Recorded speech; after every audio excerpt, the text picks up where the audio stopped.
Bonjour tout le monde, merci d'être sur ma chaîne des jeux et des étoiles. Donc je viens aujourd'hui pour faire les tirages du guidance énergétique, message prédictif et guidance sentimentale. Alors pour ce qui est la guidance énergétique, je vous répète comment ça fonctionne, si je puis dire ainsi.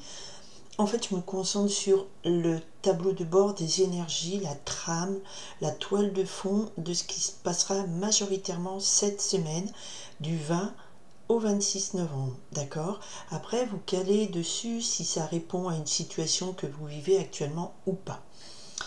En tout cas, dans la mesure du possible, je me concentre sur une période courte, mais parfois les messages peuvent déborder sur la semaine suivante ou c'est une période globale. Là, ce qui est plus important cette semaine, c'est donc le passage du Soleil en signe du Sagittaire, qui va donc rejoindre Mercure. Le Sagittaire est le signe, autant le Scorpion est celui des profondeurs, autant le Sagittaire est le signe de l'expansion, de l'ouverture, ouverture à d'autres philosophies, à d'autres religions, ouverture à un autre monde, à une autre dimension, à des échanges, au savoir aussi. C'est gouverné par Jupiter. Ok, donc là je me suis concentrée sur la semaine du 20 au 26 en demandant ce qui peut plus correspondre au maximum de personnes qui me regardent. En tout cas, quelle est la trame de cette semaine? Ok, le 10 de feu nous parle de beaucoup de choses à faire, de beaucoup de... Vous êtes sur tous les fronts. Attention à la surcharge de travail, il y a trop de fatigue, vraiment sur tous les fronts. Et on a encore, on coupe au valet de feu, donc on est clairement dans cette énergie jupitérienne, sagittarienne, je vais dire, du feu, signe de feu. Donc le mouvement, l'énergie, la motivation, l'optimisme. Ici, le valet de feu nous parle que effectivement vous renouez avec une idée qui vous fait éveiller l'optimisme en vous. Vous vous redressez, vous dites vous y croyez de nouveau. Mais il y a beaucoup de boulot à faire. Donc peut-être que vous repartez, vous avez connu un petit moment de down. Et là, on me dit attention, on repart, on renoue avec la motivation. On veut faire bouger des choses, on a beaucoup de choses à régler, beaucoup de travail à faire. On est sur tous les fronts, beaucoup d'énergie. Alors, l'énergie sur cette semaine du 20 au 26 novembre, s'il vous plaît, du 20 au 26 novembre, quelle est l'énergie qui nous porte? Celle-ci est restée plutôt retournée. Voilà, il y a beaucoup d'énergie, hein, ça, je vous l'ai dit. Ok, ce qui peut arriver... c'est retourné le 6. Alors, je ne vais pas la prendre parce qu'elle s'est retournée. Ce n'est pas vraiment quelque chose qui a été choisi, qui est tombé. Mais on me dit quand même, il y a un message. Donc là, certaines personnes vont avoir un choix à faire. L'arcane majeur des amoureux, le 6, nous parle de doute, d'hésitation, mais nous parle aussi de choix majeurs à suivre son cœur. D'accord? Ça peut être un choix amoureux, ça peut être, voilà, dans le domaine amoureux. On va voir tout de suite quelle est l'énergie qui vient de l'extérieur, qui vient à l'encontre de nous. Alors, celle-ci est tombée la première. Ok. Alors, l'enjeu de cette semaine, au niveau énergétique, l'enjeu de cette semaine, s'il vous plaît. L'enjeu de cette semaine. Ah, y a-t-il un enjeu? Oh, il y a un enjeu. Ok. On est dans le feu encore. Bon, je vais vous dire tout de suite ce que je ressens. Ce que je ressens, est-ce que ça va être confirmé avec la réponse? Dans cette situation, qu'est-ce qu'on nous conseille? Ok, on va voir ça. Je ressens un truc, donc c'est un peu ce que je vous ai dit déjà avec la coupe. Et on retrouve le roi de feu. Alors là, si on n'est pas dans cette énergie de Jupiter en Sagittaire, enfin, Jupiter n'est pas en Sagittaire, du Soleil en Sagittaire, donc qui allume l'énergie jupitérienne qui est liée au signe du Sagittaire, même si Jupiter est rétrograde dans le Taureau. Voilà, on est dans cette semaine où on rallume clairement l'énergie, on renoue avec la patate. Donc, le roi de feu nous parle d'avoir son propre leadership. Alors, soit consciemment, concrètement, c'est un homme qui a du leadership, du charisme, qui est très brillant, qui va intervenir au niveau de votre semaine.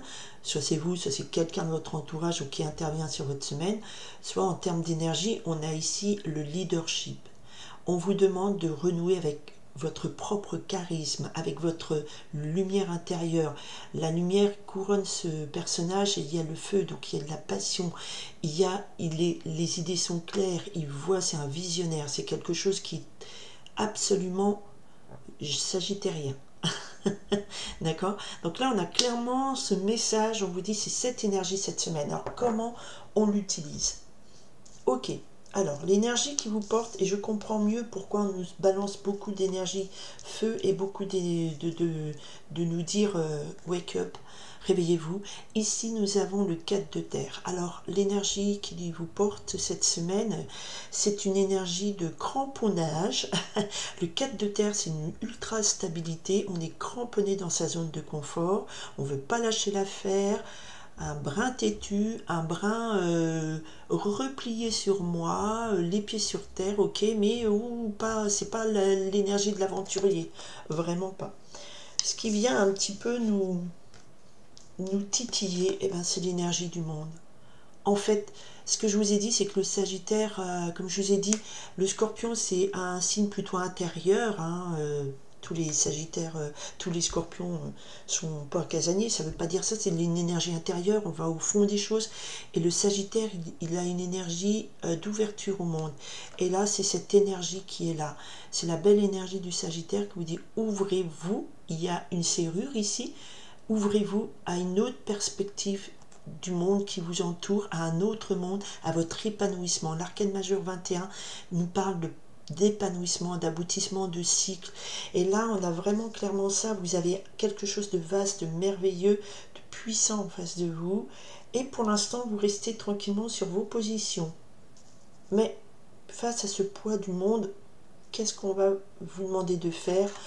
Eh bien, l'enjeu, c'est le 4 de feu. Le 4 de feu, c'est de la célébration. Le 4 de feu nous parle de célébration de quelque chose, c'est un mariage, une concrétisation positive. On fait la fête. C'est pas vraiment la fête, c'est une énergie de célébration. Peut-être qu'on doit célébrer la vie. On était trop sur le repli, on doit célébrer la vie. D'accord? Le 4 de feu, c'est... il arrive après le 3 de feu où c'est la création. Là, on a réussi une création, on a réussi une étape, on fête ça. D'accord? C'est une célébration de la vie. Presque, c'est ce que je ressens, une célébration de la vie. Parce que là, en face de vous, sortez de votre zone de confort, en face de vous, on vous dit, il y a tellement quelque chose de plus grand qui vous appelle. Ok? Alors la réponse, on est encore sur du 3 de terre, donc on est encore quand même dans quelque chose de concret, vous partez pas en vrille, c'est pas le fou. Le 3 de terre nous parle d'association, de créativité, donc effectivement, sortir de votre zone de confort, mais pas seul, vous associer à quelqu'un, créer quelque chose, renouer avec ça, et excellent, on a la reine de feu, parce que deux cartes étaient tombées. La réponse, c'est ça, renouer avec votre... Alors la reine de feu, c'est comme le roi de feu. On a le couple là, le couple divin, féminin, sacré, masculin, sacré. Donc votre énergie de création, vos rêves, vos passions, vous avez les moyens de les extérioriser, de les concrétiser, de les créer. Voilà, c'est ça. Cette semaine, c'est ça, c'est on se bouge, on se met en mouvement, on par étape, parce que le 4 de feu, c'est une célébration par étape, on gagne on sort de notre zone de confort, on construit là l'appel de ce grand monde qui est là, il y a un univers face à nous, et nous, qu'est-ce qu'on répond? On reste sur notre petite zone où on est là, on bouge pas, mais on nous demande de célébrer la vie, on nous demande de renouer avec notre créativité. La reine de feu, c'est la vibration d'une créativité, d'une motivation, de la passion création. Ça veut dire que vous avez en main l'énergie pour créer, pour avancer, pour construire quelque chose. C'est absolument merveilleux comme énergie. C'est vraiment tout ce sentiment de léthargie, de repli sur soi. Là, clairement, l'énergie cette semaine, c'est hop, on sort, on renoue avec la vie, avec un grand V. Je vois je ressens pas autre chose. Allez, on se bouge et on y va et on renoue avec la passion. Et là, vraiment, on a beaucoup de feu. Hein. C'est fantastique d'avoir au dos du paquet ce roi de feu qui s'associe très bien avec la reine de feu. C'est la création, ça peut être la création d'un couple aussi, mythique, hein, si vous voulez. Et c'est, voilà. Mais c'est aussi la création avec passion. Alors attends, je sais pas recadrer mon... Voilà, je redresse dans le bon sens mes cartes. Voilà, le 3 de terre nous demande de créer, nous demande de modéliser, de fabriquer, d'être dans le concret. On concrétise quoi? On concrétise notre feu intérieur. Vous voyez ici, là, le feu est au niveau du chakra. Alors, le jaune, c'est le chakra de l'estime de soi, c'est le chakra du plexus solaire. On rayonne de sa lumière intérieure, on rayonne de sa passion, on rayonne de sa création, quelle qu'elle soit. Quelle qu'elle soit. Je vous donne un exemple tout bête, vraiment tout bête. Quand vous êtes une maman, des fois on n'a pas trop le temps de cuisiner, tac, tac, tac, tac, on a la flemme, alors on achète des gâteaux pour le goûter des enfants. Bah, peut-être que tout simplement de se dire, bah voilà, je m'organise et je crée moi-même mes cookies pour mes enfants, ou mon marbré, enfin, c'est un exemple concret, mais c'est renouer avec sa création, c'est renouer avec quelque chose de, voilà, vous partagez votre feu intérieur, votre passion. Ou un bœuf bourguignon si vous aimez pas faire des gâteaux. Mais bon, les enfants, je sais pas, il y en a qui aiment les bœufs bourguignons, peut-être, j'en sais rien. Ou pot-au-feu, ou ce que vous voulez. Voilà, on est sur cette énergie-là cette semaine, et c'est une très très belle énergie de réveil à la vie, une très belle énergie de victoire sur je sors de ma zone de confort, en face il y a le monde, je crée un... On vous demande d'atteindre ce nouvel univers. Et ce nouvel univers, c'est le vôtre, c'est celui qui vous fait vibrer. Et il y a ce leadership qui s'éveille. Alors, soit c'est un couple, vous formez un couple qui brillerait sur un nouveau monde autour de vous, soit effectivement, voilà, c'est votre côté masculin qui est la concrétisation, votre côté féminin qui est la création, qui est intérieur. Tout ça s'exprime, s'associe pour créer un nouveau monde dans le plus bel équilibre qui soit. Et je vous souhaite une très belle semaine renouée avec la vie. Je crois que ce sera le titre de cette guidance, parce que c'est ce que je ressens. Allez, on arrête tout ça, on se réveille et on y va. On dirait c'est le mois de novembre et tout. C'est pas la météo extérieure qui compte, c'est votre météo intérieure qui compte. Il peut faire moins 12 degrés, si à l'intérieur vous avez l'énergie, le soleil, vous vibrez la vie, d'accord? Il peut faire 30 degrés au bord de la plage, si à l'intérieur de vous c'est triste, c'est éteint, ça mène à rien. Ce qui compte, c'est votre météo intérieure. Et là, votre météo intérieure, elle vous dit plein soleil sur votre créativité. Allez vers cet épanouissement, vers votre réalisation. Par étapes peut-être, parce qu'on a encore des étapes, mais vous renouez avec votre créativité, avec votre feu intérieur, et vous lâchez un peu votre acquis là, qui vous sclérose un petit peu trop. Vous êtes un petit peu trop dans la prudence. Et n'ayez crainte, on n'a pas l'arcane du fou, vous ne vous jetez pas dans l'inconnu. Vous procédez par étapes, c'est une victoire, vous créez votre nouveau monde. Renouez avec la vie et je vous souhaite une très très belle semaine. Je vous remercie intensément d'être ici sur cette chaîne. Je remercie les nouvelles personnes qui arrivent. Voilà, c'est mon job, moi, c'est de faire passer les messages. Et là, il y a un gros message d'optimisme qui correspond complètement à l'énergie du Sagittaire. Et je vous souhaite donc encore une très belle semaine. Bye.